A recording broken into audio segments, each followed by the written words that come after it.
আমরা এই প্রশিক্ষণ থেকে অনেক কিছু শিখছি, আর এই প্রশিক্ষণটা সারা বছর চলতে থাকুক, এটা আমরা চাই। আমি একটা বড় মানে ফুটবল প্লেয়ার হতে চাই, ন্যাশনালে খেলতে চাই। এই প্রশিক্ষণে অনেক কিছু শিখছি আমরা। এই প্রশিক্ষণে শিখে আমরা রাঙ্গামাটিতে খেলবো, অনূর্ধ্ব 17 এখানে ভালো কিছু হওয়ার চেষ্টা করব। আর আমি ন্যাশনাল টিমে খেলতে চাই। প্রশিক্ষণ বলতে অনেক পেয়েছি, যেমন ধরো আমাদের তো এর আগে কোনো এরকম প্রশিক্ষণ দেওয়া হয়নি, মানে নানিসরে আমরা শুধু এখান থেকে শুধু এমনিতে কোনো প্র্যাকটিস ছাড়া খেলি, ব্যায়াম ব্যায়াম টিয়াম করা হয় না। আর এখন তো ওই রাঙ্গামাটি থেকে চারটা নিয়ে এসে এখন প্র্যাকটিস করতেছে, এখন অনেক মানে ভালো হয় আর কি খেলাধুলা।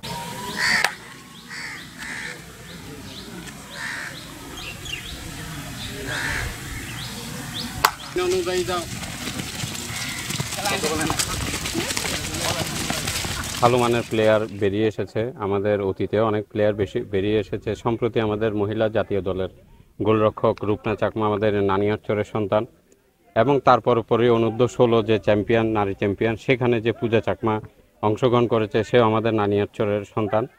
তা আমরাও চাচ্ছি তৃণমূল পর্যায় থেকে নানিয়ারচরে খেলোয়াড় উঠে আসুক।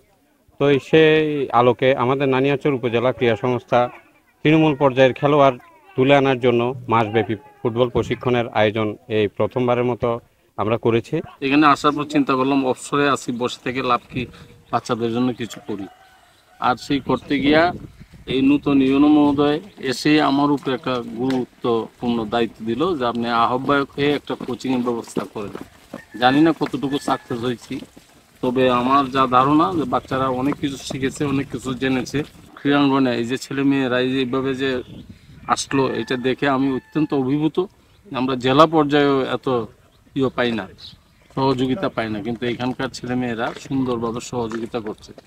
তা আমি বলতে চাই, এই জন্য যারা আমাদেরকে সহযোগিতা করেছেন, বিশেষ করে ইউনো মহোদয়, সম্পাদক মহোদয় এবং কমিটির কার্যনির্বাহী কমিটির অন্যান্য কর্মকর্তারা এবং ক্রীড়াবিদবৃন্দ এবং এই ছেলে মেয়েদের অভিভাবকবৃন্দ, সবাইকে ধন্যবাদ জানাই এবং ক্রীড়াঙ্গনের উন্নয়ন কামনা করি। আমাদের এই পার্বত্য অঞ্চল থেকে কিন্তু খেলোয়াড় সেখানে অংশগ্রহণ করানোর সুযোগটা অনেক বেশি, কেননা এইখানকার যারা খেলাধুলার সাথে যুক্ত, তাদের বেশিরভাগ কিন্তু শারীরিকভাবে এবং মানসিকভাবে যথেষ্ট শক্ত একটি অবস্থানে আছে।